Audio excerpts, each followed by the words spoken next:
ওয়া রাহমাতুল্লাহি ওয়া বারাকাতুহু। আমি এখন পশ্চিমবঙ্গের সুনামধন্য কবি আদনান সাহেবের একাডেমিতে উপস্থিত আছি। আল্লাহ রাব্বুল আলামিন আমাকে এখানে উপস্থিত করেছেন জানার ইচ্ছায় এবং আল্লাহ নবী হাবিবের গুণগান গাইতে এখানে আল্লাহ রাব্বুল আলামিন পুরো আমাকে হাজির করিয়েছে। তো বেশি কথা না বলে সময় না বাড়িয়ে আমি কবিতার মাধ্যমে কবি বলছে যখন এই দুনিয়ার মধ্যে আমার আল্লাহ নবী হুজুর আকরাম সাল্লাল্লাহু আলাইহি ওয়াসাল্লাম যখন জন্মগ্রহণ করলেন তার পিতা ছিলেন না। মা আমিনার গর্ভে যখন লালন পালন হলেন এই দুনিয়ার মধ্যে আমার আম্মা জান আব্বু জান আছে, কিন্তু আমার নবী কুল কায়নাতের নবী, সারা বিশ্বের নবী, নবীদের নবী, ইমামদের ইমাম আমার নবী হুজুর আকরাম সাল্লাল্লাহু আলাইহি ওয়াসাল্লাম খিলাফতের খিলাফা। তো তার আব্বা জান কেন ছিলেন না? তার এই কবির পরীক্ষা আল্লাহ রাব্বুল আলামিন জিবরিল আলাইহিস সালামের কাছে দিয়ে করেছে। তো মা আমিনা সেই কষ্টে এবং সেই দিন মা আমিনা জিবরিল আলাইহিস সালামের কি কথা বলছিল কবি বলছে তো কবি মনোযোগ দিয়ে শুনুন। মা আমিনার দোলাই দেখো তুমি বিনের ফুল, তুমি ঘরের পাবে দেখো চার সমতল। মা আমিনার দোলাই দেখো তুমি বিনের ফুল, তুমি ঘরের পাবে দেখো চার সমতল। সে আসার পরে করছে দেখো, আসার পরে করছে দেখো সারা জগৎ।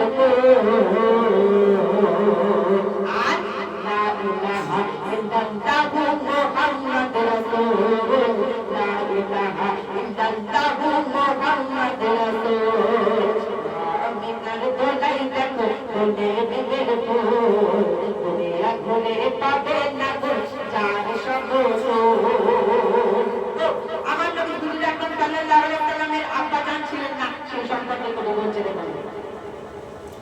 পিতার ছায়া ছিল না মাথায় নবী জন্ম নিল যখন, আর শুধু ছিল মা আমিনা ছিল না ভাই বোন, শুধু ছিল মা আমিনা ছিল না ভাই বোন। আর মা আমিনা যখন ভাবছে আমার নবী হুজুর আকরাম সাল্লাল্লাহু আলাইহি ওয়াসাল্লামকে কেমন ভাবে লালন পালন করা যাবে, কেমন ভাবে তাকে পোষণ পালন করা যাবে, আল্লাহ কি খুশি হবে না দুঃখ হবে, সেই ভেবে মা আমিনা কাতরে আত্মনাদ করে দিয়েছে। আর তখন আল্লাহ রাব্বুল আলামিন মা আমিনার কান্না থেকে আল্লাহ রাব্বুল আলামিন সহ্য করতে পারলেন না, বললেন জিবরিল তুমি এক্ষুনি চলে যাও মা আমিনার কাছে। সে জিবরিল আলাইহিস সালাম এবং মা আমিনার মধ্যে কি কত বড় কাজ হয়েছিল তো বলছে বলে জন্মকালে এতিম হলে মা আমিনা ভাবে, আর করব কেমন লালন পালন খোদা গতি হবে, করব কেমন লালন পালন খোদা গতি হবে। আর তখন গায়ে এক খবর এলো, শোনো আমিনা বিবি তোমার কোলে নাজল হলো খোদার সাধে নবী।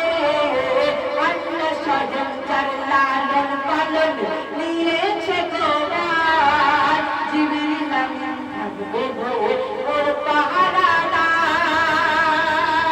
ও সৃষ্টি কোলের শিরোমণি, সৃষ্টি কোলের শিরোমণি, আর নবী কুলের নূর। আর দুনিয়াতে যার নাম হবে মুহাম্মদ রাসূল, দুনিয়াতে যার নাম হবে মুহাম্মদ রাসূল। মা আমিনার দোলাই দেখো তুমি বিনের ফুল, তুমি ঘরের পাবে দেখো চার সমতল। এরপরে অনেক হাজিরা দেখবেন এই রমজান মাস বিশেষ করে অনেক হাজিরা মক্কার ভিতরে দেখবেন খেজুর, বিশেষ করে খেজুর প্রচলন এখন। তো এখন আশার খেজুর নামে একটা খেজুর আছে এক ধরনের। আমরা অনেকে দানা ওয়ালা খেজুর খেয়েছি, আবার দানা বিহীন খেজুর খেয়েছি। দানা বিহীন বলতে যাতে দানা নেই সেই খেজুর, এর পিছনে একটা রহস্য হাজিরা বিশেষ করে জানে এই রহস্যটার কারণ। আমরা সাধারণ মানুষ জানি না এই খেজুর কি। আজকের এই কথার মধ্যে একটা হাদিস শিখবো ইনশাআল্লাহ।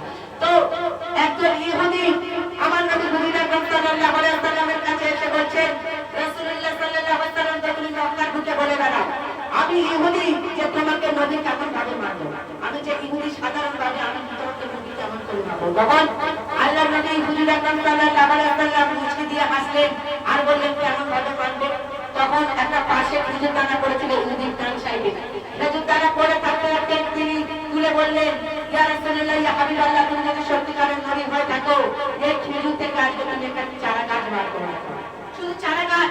আর এই কথা বলার সঙ্গে সঙ্গে আমার নবী হুজুর আকরাম সাল্লাল্লাহু আলাইহি ওয়াসাল্লাম বললেন, শুধু চারা গাছ নয়, তুমি কালকে সকালে দানার যুক্ত, তুমি কালকে সকালে ফল দেখতে পাবে, গাছ যুক্ত ফল দেখতে পাবে। সেই সম্পর্কে সেই দিন ইহুদি আর নবীর মধ্যে কি গল্প হয়েছিল তুমি চোখের মাধ্যমে দেখছিল। এক খেজুর দানা নিয়ে এক ইহুদি নবীর কাছে গায়, তোমায় নবী মেনে নেব এই দানাই যদি একদিনে কাছে হয়। এক খেজুর দানা নিয়ে এক ইহুদি নবীর কাছে গায়, তোমায় নবী মেনে নেব এই দানাই যদি একদিনে কাছে হয়। আর ওই দানা নিয়ে নবী আমার মাটিতে মুতে হাসে।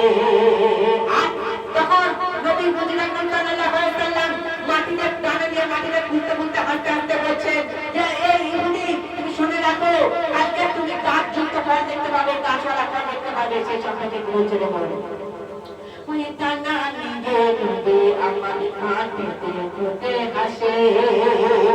বলে এই দানারই ফল খাবে গোকাল ইহুদি তুমি এসে। বলে এই দানারই ফল খাবে গোকাল ইহুদি তুমি এসে। ইহুদি ভাবছে যে যদি সত্যিকারের দানা গাছ বার করিয়ে দেয়, যদি সত্যিকারের দানা গাছ বার হয়ে যায়, তখন আমি কি করবো? আমি তো তাহলে ধরা খেয়ে যাবো। তখন গভীর রাতের মধ্যে ওই ইহুদি ওই মাটি থেকে গাছ মাটি তুলে নিয়ে চলে গিয়েছে বাড়ি। আর তারপরে কিন্তু বলছে তবে ইহুদি সত্যি যদি ওই দানাতে গাছ হয়ে যায়, ওই ভয়েতে গভীর রাতে ইহুদি দানা চুরি করে তুলে দেয়। ওই ভয়েতে গভীর রাতে ইহুদি দানা চুরি করে তুলে দেয়। আর পরের দিনে ওই ইহুদি নবীর সাথে গাছ দেখতে যায়, গিয়ে দেখে সেটাই গাছ হয়ে ফল ভরে যায়। নিজের হাতে নবী তাকে সে গাছের খেজুর খেতে দেয়। সে গাছের খেজুর খেয়ে বলে ইহুদি এর দানা কোথায়? আর নবী কি বলে? নবী বলে যে গাছের দানা রাতে চুরি হয়ে যায়। সেই বিনা দানার গাছের খেজুরে দানা কি যার হয়? তখন ইহুদি তখন স্বীকার করে, ইহুদি তখন স্বীকার করে নবীর কাছে আর কি বলে? তুমি খোদা সত্যি নবী মুহাম্মদ রাসূল, তুমি খোদা সত্যি নবী মুহাম্মদ রাসূল। বলে লা ইলাহা ইল্লাল্লাহ মুহাম্মদ রাসূল, বলে লা ইলাহা ইল্লাল্লাহ মুহাম্মদ রাসূল।